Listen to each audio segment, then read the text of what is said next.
다섯 번째 파일은 144페이지부터 시작합니다.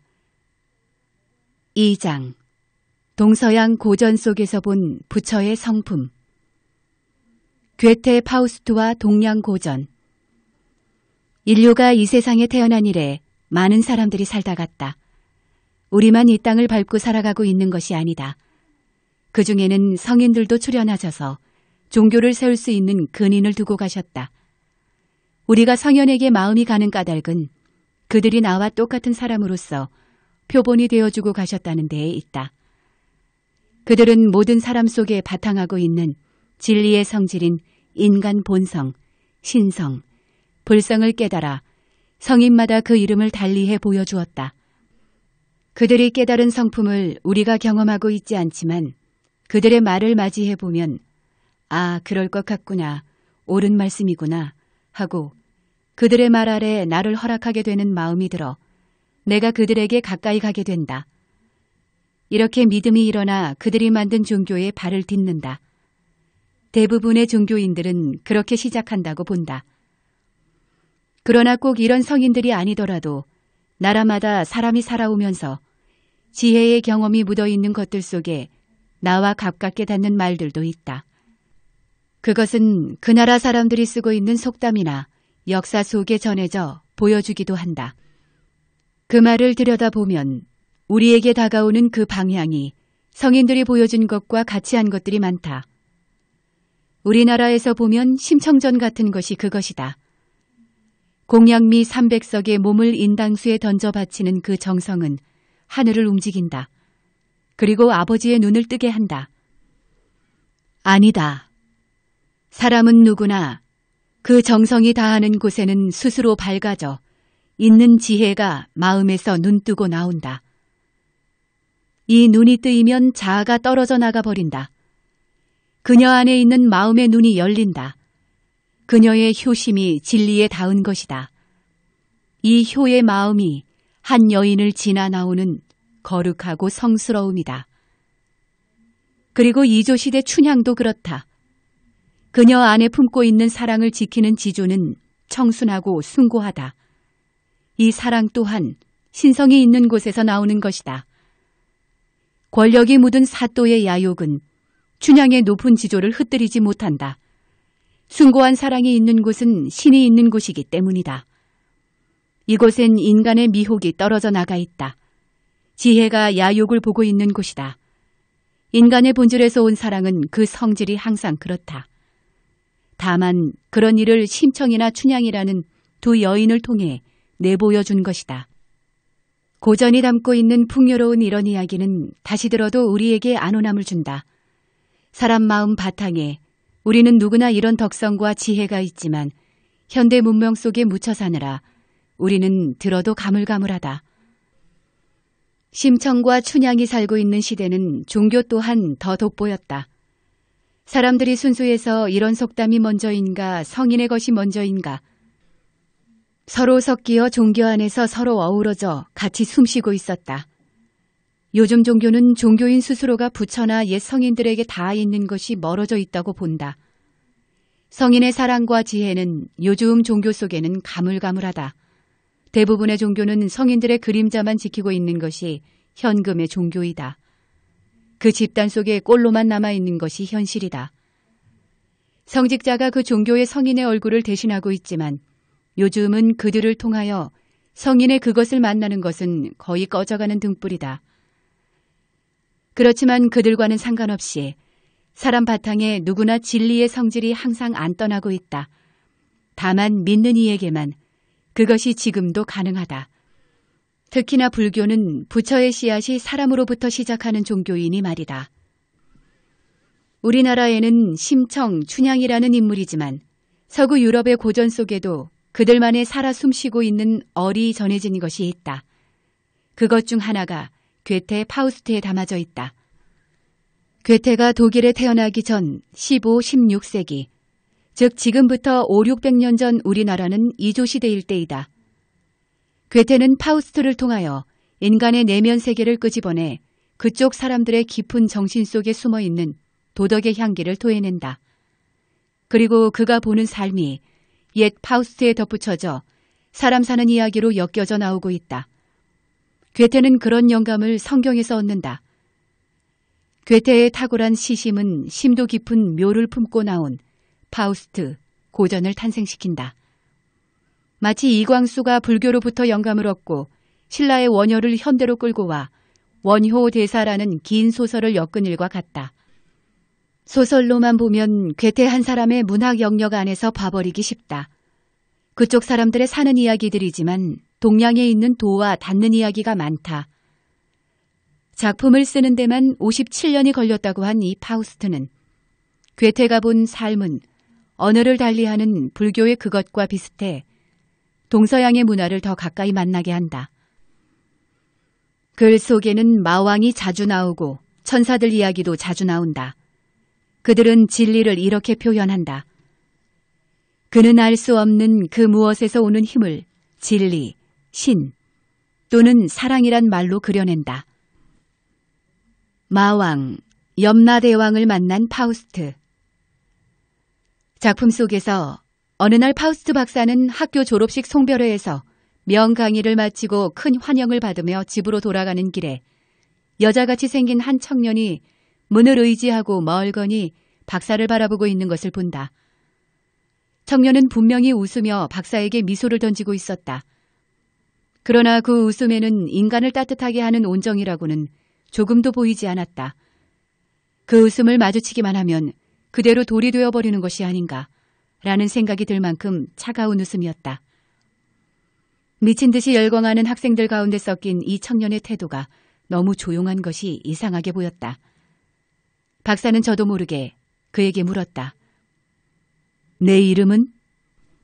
레오나르도입니다. 정중하게 나직한 음성으로 청년은 대답한다. 그 정중한 인사는 되레 박사의 마음을 선뜩하게 하였다. 레오나르도가 준 차디찬 인상은 인간 괴테 자신 안에서 오는 아직 밟지 못한 허전함의 다른 그림자인 것이다. 많은 이런 것에 붙어 이를 꾸민다. 마왕은 인간의 마음이 진리의 본성을 떠나면 옳은 것을 가장하기도 하고 좋은 짓을 하면서도 악을 짓는 속성을 레오나르도를 통해서 보이고 있는 것이다. 그것이 진리를 덮고 있는 동안 마왕은 그의 마음에 들어가 현실로 파우스트를 데리고 나온다. 그리고 환영의 세계를 실컷 맛보게 한다. 마라의 성질은 그런 것이다. 이렇게 많은 한 인간 안에서 가지가지 세상 사람이 바라는 욕망의 형태를 가장하고 작용하여 나온 것이다. 사실 마의 성질은 깨고 나면 꼭두각시 노름에 속하는 것이다. 사람은 이런 세계를 알기도 하고 모르기도 하고 왔다 갔다 하며 살아가고 있는 것이다. 파우스트는 그런 뒤섞인 삶을 살다가 마침내 기도하고 있는 여인 마가렛 옆에서 스스로를 구제받는다. 파우스트는 그녀를 향하는 사랑 때문에 그의 영혼이 다시 살아나는 이야기들로 나온다. 그가 방황하는 동안에 가끔 그의 마음에는 한 번은 진리가 자리하고 한 번은 마가 앞서고 뒤서고 한다. 이러한 표현은 동양에서 음양이라는 언어를 달고 앞서거니 뒤서거니 굴러 돌아간다. 상대성의 형상을 보듬고 우주의 순리를 담아 보여주는 것이 주역이란 고전이다. 마왕의 예속된 삶은 얽히고 설킴만 계속된다. 이런 것은 인간 성품의 바탕을 둔 선의 눈에서 보면 군더더기를 떨어내고 볼 수 있다. 선의 눈은 치우침이 적기 때문이다. 하나의 뜻에 언어만 달라. 동양 선승들의 이야기 중에는 서양 문화에 있는 마왕 이야기 같은 것이 그대로 있다. 어떤 스님이 주지만 하면서 공부하는 스님들 외호하느라 정작 자기 공부를 못했다. 늙어 죽을 때가 되어 저승사자가 잡으러 왔다.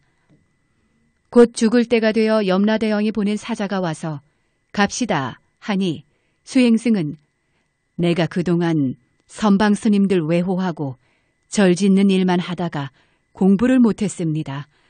일주일만 시간을 연기해 주십시오. 라고 했다. 그래서 염라대왕이 일주일의 시간을 연기해 준다. 이 스님은 일주일 동안 공부를 열심히 했다. 그 사이에 자기를 비워버린 것이다.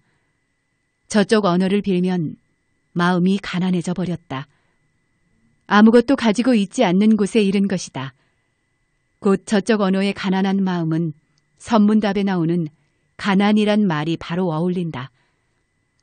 서양은 빈 마음 대신에 이 가난이라는 말을 쓰고 있다. 성경에 가난한 자는 복이 있다가 그것이다. 선승들 문답에 지난해는 그런대로 가난해도 송곳 꽂힐 땅이라도 있었는데 금년 가난은 송곳 꽂을 땅도 없다 에서 본다. 더 비어져 있다는 선의 실상인 바닥을 말한다. 주지승은 아무것도 안 가진 마음, 몸도 안 가지고 마음도 안 가진 마음을 얻은 것이다. 일주일 뒤에 사자가 잡으러 와 찾아보니 그 주지승은 더 이상 사자의 눈에 보이지 않는다. 사자는 묻는다. 주지스님 안 계세요? 사자의 눈에는 안 뵌다. 선가에서는 이 가난을 곧 공이라는 말로 쓴다. 서양 문화에서는 사람의 빈 마음을 보이고자 할 때 공 대신에 이 가난을 쓴다. 이 빈 마음이 알 수 없는 곳이다. 마음이 비어 있는 곳에서는 아무것도 잡을 수 없다. 그러나 무엇이 있어 나를 알게 한다. 이를 신성 혹은 불성이라고 한다. 사람의 눈이 심성에 닿아 있으면 내가 비어져 버린다. 감각의 자유가 오는 것은 보고 듣는 것의 뿌리가 빈 곳에 닿아 있을 때에 온다. 곧 심성은 비어져 있다는 것을 알면 아무 형상이 없다는 것도 그것이다. 이곳에서는 지혜가 미혹을 걷어내버린다. 번뇌망상은 저절로 사라져버린다. 마왕도 떨어져 나가고 만다. 마왕은 보이는 상이 있어야 붙는 성질이니 말이다. 마왕이 마음대로 파우스트 영을 조정하고 있었지만 정성 속 은밀한 기도자는 그 몸이 신성으로 가득 차고 있었다. 이때 이 몸은 몸도 아니고 마음도 아닌 것이 된다. 신령스러운 진리의 몸이 되어버린다.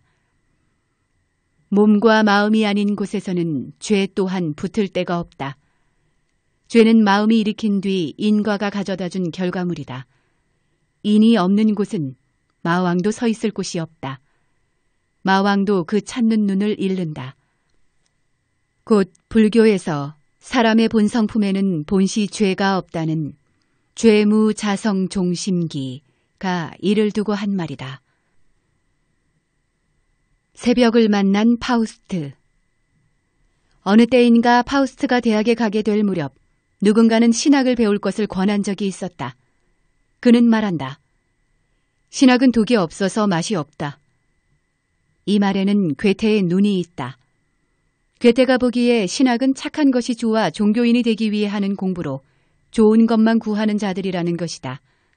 그런 이유로 괴테는 신학을 거부한다. 독이 없는 신학은 맛이 없어. 단호히 거절하고 우리들의 삶 앞에 널려있는 악과 선이 맞물린 삶의 양면 속에 깃든다. 이걸 보면 괴테는 사람 속에는 선과 악과 같은 상대성이 있는 것을 미리 알고 있는 사람임에 틀림이 없다. 우리가 사는 사회는 남자와 여자, 흑과 백, 색과 공, 지옥과 천당, 선과 악, 부처와 중생이 공존하고 있는 것이 사실이다. 괴테는 선에만 묶어두는 것은 온전한 삶이 아니라고 알고 신학에는 독이 없어 맛이 없다고 한 것이다. 그래서 어느 한 면으로만 보면 신학에는 가지고 있는 독이 선을 가장하여 도사리고 있다고 봐야 옳다는 것이다. 다른 이야기로는 선을 가장한 또는 성인의 말을 둘러쓴 위선이 종교 속에는 많다가 그것이다. 종교인들이 진리에 눈을 뜨지 못하는 것은 이런 곳에서 온다. 성인의 말을 잘 써먹고 사는 사이비 교주들이 이에 속한다. 그렇지만 그들 안에도 진리는 있다. 스스로가 그들의 성품을 등지면 마의 식구가 되지만 회개하면 곧 진리가 다시 찾아든다. 이때는 부와 가지가지 욕망을 지혜가 달린 사랑으로 쓰게 된다. 이렇게 진리의 빛을 만나면 돌이킴을 지나 밝음으로 변화되어 나온다. 이 밝음이 있는 곳에는 항상 지혜가 있다. 그러나 등지면 마왕의 서열에 든다. 이 속에서는 흥망성쇠로 물거품처럼 일다가 꺼진 것만 반복된다. 불교에서 보는 재행무상함 속에 몸을 두는 일이다. 이 속에서 종교는 성인의 본뜻을 덮고 악을 싫어하고 선을 좋아하는 쪽에서 시끄럽다. 이런 곳에는 사람 속에 있는 지혜의 눈이 덮여 있다. 그러나 깨달은 성인은 선도 아니고 악도 아닌 양쪽 세계를 벗어난 지혜인이다. 그들은 대자유 속에 사람을 향하는 지혜가 달린 사랑과 자비만 있다. 여기 육조스님의 첫 가르침이 있다. 다툼을 그치고 사랑의 눈을 뜨게 하는 길이 잘 드러나 있다. 선도 생각하지 말고 악도 생각하지 말라. 도명이라는 첫 만남 제자에게 이런 말을 한다. 악도 생각하지 말고 선도 생각지 말라. 이 말 아래 제자는 순간 깨달음을 얻고 일시에 온화해져 버린다. 본 성품에 있는 지혜의 눈은 악에 오래 있지 않고 되레 그 악을 밀고서 밝음으로 나온다. 또한 선 속에서도 오래 머물지 않고 지혜를 얻어 강약을 바로 알아쓴다. 선악 속에서 스승을 만나고 생각이 일어난 것이 마음을 떠나 있으면 아무리 좋은 생각이라도 인연 따라 악과 선이 교차한다. 사람들은 헷갈려 정신을 못 차린다. 그러나 생각이 일어난 것이 마음에 있으면 곧 지혜의 눈이 된다. 이 사람의 눈엔 곳곳마다 선지식만 보인다. 공자는 이를 선악이 계오사라고 도덕 속에 남긴다. 돌이켜본즉 이 둘 다 스승이 된다는 것이다. 진리 쪽에서 보는 눈은 그 양변이 순리를 따라 지혜의 손을 바른 자리에 둔다는 것이다. 바른 종교의 종지에 든 사람은 선악이 있는 곳에 지혜의 눈이 있어 가는 곳마다 주인 노릇을 한다. 동양에서는 이런 것들이 음양 조화 속에 순리를 보듬고 나와 사회 질서를 보여준다. 괴테는 신학을 옆에 미루어 두고 시끄럽고 소란스러운 악 속에서 숨어있는 진리를 캐려고 모험에 든다. 선의 씨앗을 보고 모험 속에서 긴 여행을 하는 것이다. 사람의 선택은 먼저 편리한 것을 취하지만 괴테는 사람들이 멀리하는 반대의 선 혼란을 택한다. 이 간택이 시간을 지나 큰 자유를 얻어 나온다. 그는 선보다도 독을 지나면 거기에 더 진한 진리가 있음을 예지하고 있었던 것이다. 이렇게 동양 사람 마음에나 서양 사람 마음엔 둘이 아닌 길이 있다. 그것이 사람 바탕에 자리하고 있는 것이 도인 것이다. 그것이 길이다. 차별 속에서 차별을 벗어나면 우린 이 하나에서 만난다. 서로 통하는 곳이다. 모든 성인이 계신 곳이다. 우리 사람의 본바탕에는 누구나 그런 것이 존재하고 있다는 것. 이것이 귀하고 중요할 뿐이다. 천국은 죄 있는 곳에서 가깝다.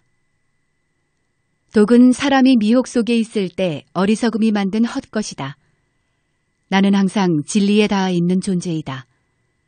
공자는 그의 중용 첫 구절에 진리가 붙어 있는 목숨은 모두가 천명에 닿아 있다고 말하고 있다. 회개하고 참회하는 곳에서 미혹은 다시 거친다.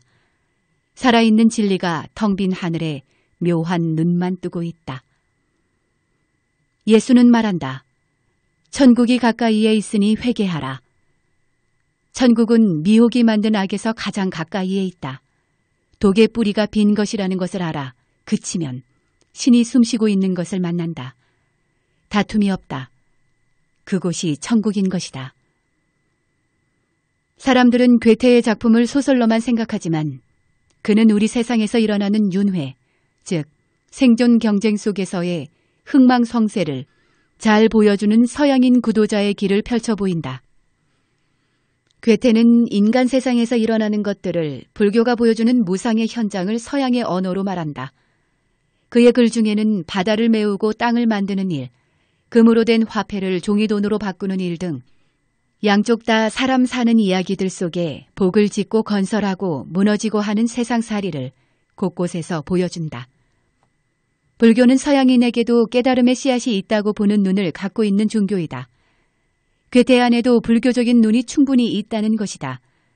깨달음이 없는 이에게도 진리가 이미 자리 잡고 있다고 보는 것이 석가가 깨달은 불교의 눈이다. 석가가 깨닫고 나서 일체 중생이 다 그와 같이 모두 불성을 지니고 있다고 하였다. 이것이 부처님이 중생을 보는 눈이다. 다만 사람이 이 다 갖추어져 있는 마음을 놔두고 이걸 떠난 뒤 없는 마음을 만들어 미혹 속에 삶의 패턴만 서로 다르게 하고 나온다. 그리고 스스로 만든 것에 짓눌림 당하고 산다. 계급 속에 들어가 사람이 지치고 환상 속에 헛꿈을 꾸고 산다. 그러나 깨닫는 이는 마치 환상이 있는 것처럼 보고 사는 우리를 보고 그런 것은 본래 없는 것이다 하고 보여준다. 마음의 눈을 뜨고 사실을 보면 없다. 사람은 누구나 도를 안 떠나 있다는 것이다. 그러나 대부분의 사람들은 이 세상 삶의 흐름 속에 높고 낮음이 있다. 그것은 분명하다. 이 한계가 있는 세계에 몸을 두고 살고 있는 것이 우리들이다. 불교는 이 제한된 계곡의 물줄기를 큰 바다로 흐르도록 터놓은 종교이다. 세상 흐름 속에 자기 뜻을 이루고 사는 분들은 대개가 이 물줄기에 합류하여 살고 갔고 또 살고 있는 것이다. 돈을 다루는 일에 복이 들어오면 그 공이 자신에게 온 것이 아니고 항상 다른 사람으로부터 임시로 나에게 와 머물고 있다고 다른 사람에게 공덕을 돌린다. 모든 것이 도덕에 닿게 한다. 자기 안 진리가 있는 성품에 닿게 한다. 그러나 마왕의 눈은 물질이 많고 적음에 가 있다. 그런 것들의 일고 꺼짐에 흥미를 더하다가 흥망성쇠가 없는 곳에서는 힘을 잃는다. 마왕 또한 진리의 성이 있지만 물질이 일고 꺼지는 것에 마음이 가 있는 한은 진리가 있는 곳으로 돌아가지 못한다. 그것이 마왕이 사는 길과 성인의 도가 다르다. 법성을 믿어 순리를 따르는 사람은 그 부가 그 사람에게 오래 머물러 주고 그 후손들도 좋게 되지만 돈과 권력을 믿고 함부로 방일하는 자는 하는 일의 뒤가 어둡다. 그런 사람은 그 부도 당대에 망하게 된다. 이것이 마왕의 성질과 진리에 순응하여 일하는 자가 다른 점이다. 사람 사는 곳은 동서양 어디에서나 이런 것을 볼 수 있다. 마왕 속에 살고 있는 동안 파운스트는 마가렛이 그의 희망의 여인으로 나온다. 70노인이 17세 소녀와 사랑 속에 있었다는 것은 그 영혼이 젊음으로 내려와 있다는 말이다. 영혼이 젊음으로 옮겨져 나온 것이다. 누구나 젊어지길 바라는 사람의 욕망을 마왕은 이를 잘 이용한다. 다 마왕의 성질을 말하고 있는 것이다. 마치 진시황이 오래 살고 싶어 불로초를 구하는 것과 같은 일이다. 그러나 불로초는 이 세상에 없는 것을 구한 환상의 세계이다. 마침내 늙어 죽는다. 그러나 파우스트는 이런 마에 한참 동안 점령당하고 산다. 마의 세계는 사실 있는 듯하다. 마는 깨어있는 이에게는 없는 것이다. 진리의 눈엔 그런 것이 없다. 마음이 빈 사람은 순리를 따르는 것이 쉽다. 그러나 마왕과 같은 무엇으로 차 있는 사람은 순리를 따르는 것 대신에 거역하거나 권력을 남용한다. 가진 환수를 이용하여 늙음을 젊음으로 바꾸어 놓기도 한다. 다 환 속의 일이다. 신성. 그것은 내 발걸음마다 안 떠나. 1. 정토가 괴테의 눈에 보이다. 불교의 계율은 선과 악에 묻혀있는 사람의 불성을 다시 싹트게 하는 데 필요한 것이다. 괴테도 그 첫걸음을 알고 있었다. 고려시대 보조 스님의 수 5개 10개 등 선지 지범계가 그것이다. 우리는 날마다 환경에 따라 악과 선을 만나고 산다. 우리 마음이 일고 꺼지는 것에 따라 그 대하는 것이 다르다. 열고 막는 것은 우리의 삶이 그런 곳 속에 있기 때문이다. 그것이 세속에서나 출가 집안에서의 법이다. 어느 때는 열고 어느 때는 닫고 하는 것은 마음에서 온 지혜의 일이다. 사람 본성에서 오는 지혜는 이를 구별하여 잘 쓴다. 괴테가 신학에서는 독을 바로 알아야 바른 선을 알 수 있다고 했듯이 불교에도 계율을 두어 악과 선을 가까이나 멀리 또는 놓고 들고를 지혜롭게 하는 것이 계율이 가지고 있는 생명의 눈이다. 보조가 이 글을 처음 공부하는 이가 익히는 초심에 두는 것을 보면 선지식의 밝은 눈이 절로 드러남을 알 수 있다. 선지, 지범개차라. 범하고 열고 막으란 말은 악과 선이 번갈아 가면서 있는 삶 속에 양쪽을 열어놓고 진리의 싹이 나오도록 하는 것이다. 그러나 우리는 악을 싫어한다. 그렇지만 그 싫어하는 것이 또 다른 악이 되어 돌아옴을 모르고 살기가 쉽다. 선을 먼저 취하여 그 선에 머물면 그 선 또한 얼마 안가 어리석음이 되어 돌아오는 경우가 많다. 약하고 무능력한 존재로 남는다. 이 선에는 지혜가 없기 때문이다. 그래서 구도자는 그 양쪽 사이를 지혜로 둘러보고 놓아두면 알 수 없는 곳에 이르게 된다. 아가 없는 곳이다. 선과 악이 존재하지 않는다. 이곳엔 양쪽을 벗어난 지혜와 자비, 사랑만 있는 것이다. 세상을 살아나게 하는 눈을 갖게 된다. 이렇게 성인들이 만든 종교의 근본 종지는 선악을 싫어하는 것이 아니라 그것에서 벗어나는 것이다. 성인들의 눈은 바로 여기에 있다. 신앙은 믿음에서 시작하지만 나중엔 이렇게 열고 막는 지혜를 요한다. 믿음만 있고 지혜가 적으면 어리석어지고 믿음이 없고 알기만 하면 인간은 암안에 젖는다. 부처는 법구경에 설하고 있다.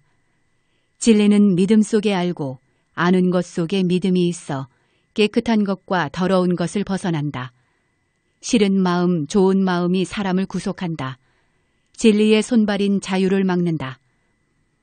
괴테는 그것을 알고 오랜 세월을 지나 그의 구도 과정을 파우스트를 통해 내보여주고 있는 것이다. 우린 그에게서 동양의 선을 본다. 불교에 있는 살아있는 계율을 본다. 고려 사람 보조의 눈을 본다. 항상 나와 가까운 곳에 길이 있음을 알게 한다. 이렇게 쉬운 일이 옆에 있다. 동양과 서양은 사람 안에서 멀리 있지 않다. 괴테의 눈은 동양을 향하여 있고 동양의 선은 서양 사람 마음에도 있다는 것을 알게 된다. 고려 보조는 초심자에게 악이 묻은 독을 인정하고 경우에 따라 열고 막아라 라고 지혜를 열어 보인다. 보통 종교는 어느 한쪽을 취한다. 그러나 지혜가 갖추어진 진리의 눈은 그 둘을 놔두고 넓은 자유의 길로 들게 한다. 그것이 종교에서 종자가 가지고 있는 글의 의미이기도 하다. 진리의 산마루에 있는 것이 종인 것이다. 선악은 마음이 일어난 뒤에 경계를 만나 마음이 만든 것들이다. 괴테는 그걸 미리 아는 서양인 구도자이다. 정성과 기도가 닿는 곳에 덮어진 하늘문이 열리는 것은 마가렛과 심청에서 본다. 그녀들의 기도와 정성이 닿는 곳, 구름 벗어난 푸른 하늘만 있는 곳이다. 이곳은 상대가 없어 다툼이 없고 사랑과 열반이 있는 곳이다. 사랑의 본체는 볼 수가 없지만 그 무엇에 알 수 없는 힘이 있는 곳이다. 그렇지만 젊은 시인 파우스트는 여기에 이르기 전까지는 마왕에게 예속되어 많은 시련을 맛보았다. 그의 생명 바탕에서 온전한 지혜를 확인하고 싶은 것이었다. 남들이 싫어하는 악을 택하여 든다. 아니, 어쩔 수 없이 그런 곳에 스스로를 참여시켰는지도 모른다. 파우스트가 그런 곳에 빠져 있는 동안 마가렛은 그녀의 기도 속에서 은밀한 소리를 듣고 곧 신의 얼굴을 만난다. 이제는 선과 악이 교차하는 어두운 삶은 그녀를 떠난다. 사랑에 든 여인이 된 것이다. 파우스트 또한 그녀의 이런 사랑이 묻어있는 발 아래 마왕의 눈을 벗어난다.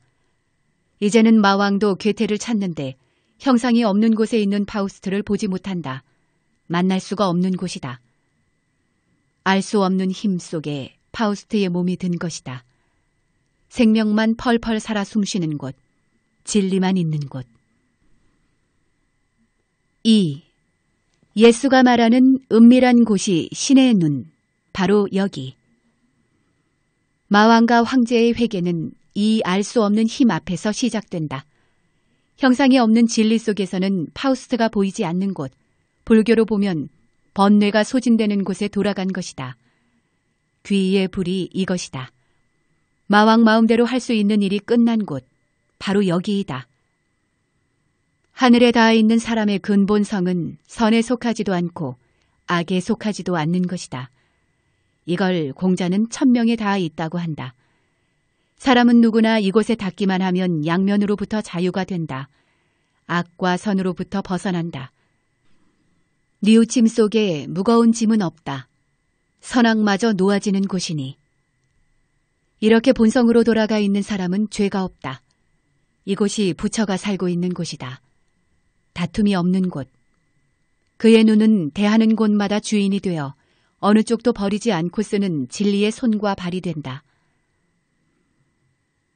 지혜가 혼란을 뚫고 나올 때 여기 괴테가 눈뜬 뒤 짓고 나온 노래가 있다. 정결한 집. 알 수 없는 것이 내 안에서 꿈틀거리고 혼란이 일 때 나를 관통하여 뚫고 나오는 이 신비는 그 무엇인가.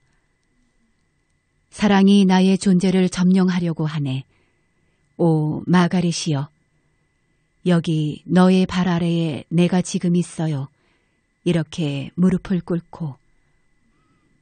안녕, 처음이다.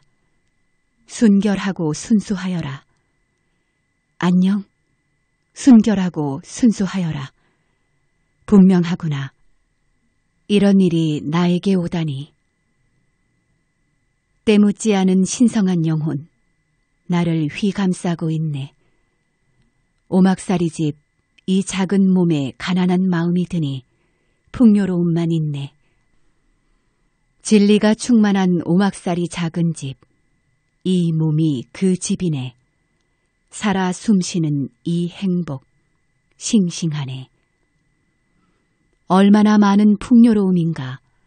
이 가난한 마음이 든 지금, 이 오막살이 작은 집, 몸 안의 행복, 얼마나 많은가를 모른다네. 오, 스스로 존재하는 그대여. 내가 그녀를 그렇게 아름답게 만든 것은 바로 여기구나. 아이가 너의 양날개 아래서 잠든 것이 바로 여기로구나. 너의 두 눈 아래서 내가 성장한 것도 바로 여기구나. 여기에서 너의 숨결이 그녀의 영혼을 감싸고 있구나. 너는 사랑으로 그 여자를 환하게 만들었다. 주변에는 하늘의 천사들이 둘러앉아 있고.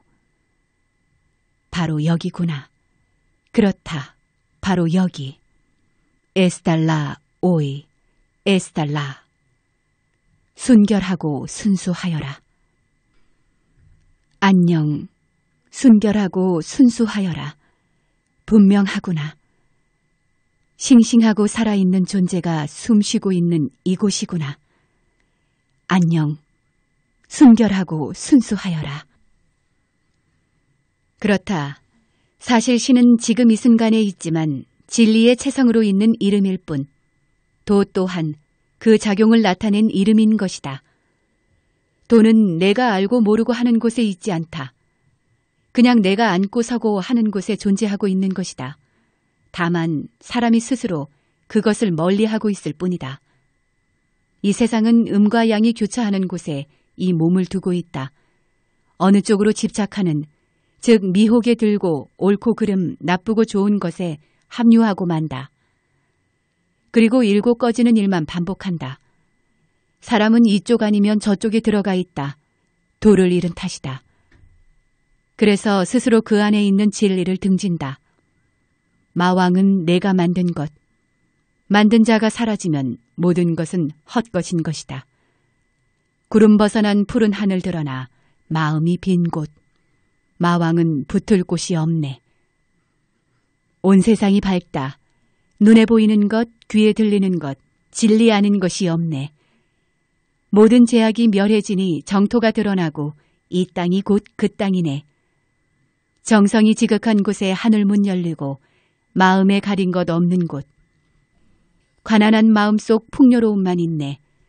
신이 천사들을 보내 내 옆에 두게 한다.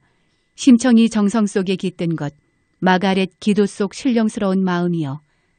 미혹의 문 열고 나오니 눈만 떠있네.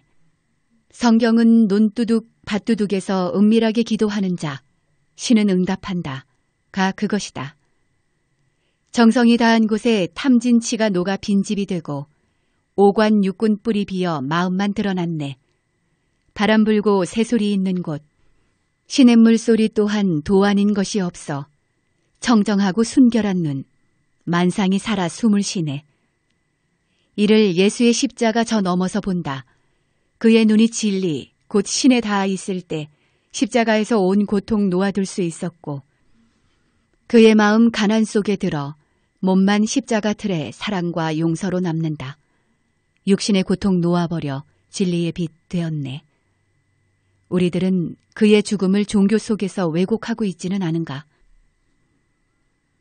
나의 방황을 그치고 좁은 땅에서 넓은 땅으로 오랫동안 수행 생활을 거치고 나니 부처를 믿고 성인의 말을 믿는다고 했는데 내 성격에 맞춰서 내 마음에 들면 믿고 내 마음에 안 들면 안 믿었다. 내가 나쁜 사람이어서 그런 것이 아니라 내가 나를 모르니 그러했던 것 같다. 선 공부를 하고 난 후 성인들을 보는 눈이 달라져 있는 것이다. 성인들은 사람에게 있는 진리를 먼저 보고 간 사람들이다. 경은 그들 경험을 말해놓고 갔구나 하고 이제 알게 된다. 종교가 품고 있는 그들의 말뜻을 다시 알아가게 된다. 이것이 불교를 믿어 들어가고 있는 나의 정직한 생각이다. 이 말을 듣는 사람은 50년 공부해온 사람이 그러한 말을 하느냐고 의아해하겠지만 뒤늦게 선 공부의 맛을 보고 난 뒤에 이런 눈이 생긴 것이다. 지금까지 보고 듣고 익힌 성인들의 말이 하나하나가 새로워져 간다. 부처가 가까이 옆에 살아계신 것 같다. 모든 것을 다시 배워간다. 공부를 내가 하고 싶어서 좋아서 하니 쉽고 즐겁다. 이제는 성경, 사서 삼경, 불경도 선의 눈으로 다시 봐진다. 내게 있는 것을 알고 믿으니 그들이 보는 생명을 가진 것들이 다 진리가 안 떠나 있다. 그러나 교육받은 것 속에 예수는 나와 먼 사람이었다. 지금은 그의 말이 나를 두고 한 것임이 확실해진다. 사람이 귀하다. 석가모니가 말하는 천상천하 유아독존. 하늘과 땅 사이에 내가 있다는 말은 석가모니 혼자 존재한다는 말이 아니고 누구나 하늘과 땅 사이에 숨쉬고 존재한다는 그런 말이었다. 그리고 공자가 말하는 천명지위성도 그것이다. 성인들만 다시 보이는 것이 아니라 종교, 철학, 과학, 예술, 각 분야마다 역사 속에 있는 흔적을 보고도 옛사람이 다시 보이고 초등학교 교과서까지도 다시 보이기 시작한다. 사람이 놓고 간 것들이 다시 보이는 것은 사람 속에 바탕하고 있는 성을, 그것들이 안 떠나 있기 때문이다. 마치 땅에 뿌리를 둔 나무가 가지마다 꽃을 피워 달고 나온 것 같았다. 다만 모습은 시간 속에 사라졌고 성품에서 핀 꽃만 흔적으로 보인 것이다. 그러나 선을 하기 전에 교육에서 얻은 지식은 이 삶 속에 손발 노릇을 못하고 있었다. 좋은 것도 기억 속에서 가물가물할 뿐 밟지 못하고 그 폭 또한 좁았다. 그리고 도와 덕성이 빠져 있었다. 어디에다 쓰이는 것인지도 모르고 익힌 교육이 가끔 나에게는 사람을 교활하게 만들고 꾀로 살아가게 하는 것 같았다. 고등학교 3학년 학생에게 비친 눈이었다. 대학 입시 공부를 한참 해야 할 나이인데 느닷없이 변화를 만난 것이다. 방향이 없는 교육에 거부감을 가진 나는 책을 덮고 방황을 할 수밖에 없었다. 돌아보면 내가 그러고 싶어서 그랬던 것이 아니었다. 마치 나무가 성장하여 싹이 트고 가지가 나오고 꽃도 피고 열매가 맺듯이 나도 20이 되니 나무가 크듯 나 또한 변화를 맞고 있었다. 주일마다 교회 나가는 일도 그치고 성경책도 덮어버렸다. 철학자도 아닌데 우리가 왜 이렇게 살아야 하는가? 그리고 먼저 살다 간 사람들의 방황도 책 속에서 많이 만났다. 그 중에 제일 떠오르는 것이 톨스토이다. 학교 선생님들이 그가 러시아의 문호고 어쩌고 거창하게 말한 것들도 거슬렸다. 톨스토이 자서전을 본 나는 고독에 찌들어 열차 하역장에서 죽어가는 모습이 기억에 떠올랐다. 왜 우리는 저렇게 불행한 삶을 살다 간 사람을 존경하고 부러워해야 하는가? 그런 생각이 든 것이다. 그리고 미쳐서 죽은 니체에 대한 강의를 듣는 것도 이상했다. 왜 미친 사람의 공부를 우리가 하고 있어야 하는가? 교육이 자꾸 낯설어져만 간 것이다. 삶의 방향을 못 주는 교육은 경쟁에서 살아남기 위한 것이었다. 학문은 진리를 탐구하는 전당이라고들 한다. 그러나 성인들이 남겨놓은 진리와는 먼 것이었다. 성인은 있는 사실을 말하여 가르치고 학교 교육은 지식을 얻어 삶을 배우게 한다는 것을 뒤늦게 한 것이다. 삶에서 일어난 일들이 내가 받은 교육과 부딪히니 나는 갈등할 수밖에 없었다. 어느 날 선배로부터 마음의 샘터라는 책을 받았다. 그 책 이름이 말해주듯이 지난날 성인 현인들의 명언이 가득 들어있는 책이었다. 작은 희망이 생겼다. 나도 책 속에 나오는 사람들처럼 저렇게 살 수 없을까? 책 속에는 공자 이야기, 독일 철학자 헤겔 이야기, 그리고 소크라테스, 불교 법구경 구절 등 널려있는 짧은 글들이 가슴속 깊이 쏙쏙 들어왔다. 머리가 시원했다. 어느 날 한가한 산속 절간을 찾아 나섰다. 도착한 날 저녁, 깨닫는 것이 부처다 라는 짧은 글귀가 내가 머문 방 흙벽에 붓글씨로 붙어 있었다. 글을 보는 순간 깨달음. 내 안에서 자신감이 솟아올라왔다. 스님들과 대화하는 시간을 가졌다. 스님들의 한마디 한마디에 나는 마치 목마른 나무가 물을 만나는 듯했다. 오, 절간 여기에 진짜 사람들이 살고 있었구나 한 것이다. 나도 중이 될 수 있냐고 하니 된다기에 곧바로 대중의 밥을 짓는 공양주 소임을 맡았다. 소임은 바쁘지만 몸은 가볍고 마음 또한 가벼웠다. 그 중에 큰 방에서 대중 스님들이 보여주는 아침 식사하는 공양법은 부처가 살고 간 모습을 그대로 옮겨놓은 것으로 보였다. 말이 없는 부처의 가르침을 접한 것이다. 큰 스님, 작은 스님 할 것 없이 공양은 모두 평등하게 나눠 드셨다.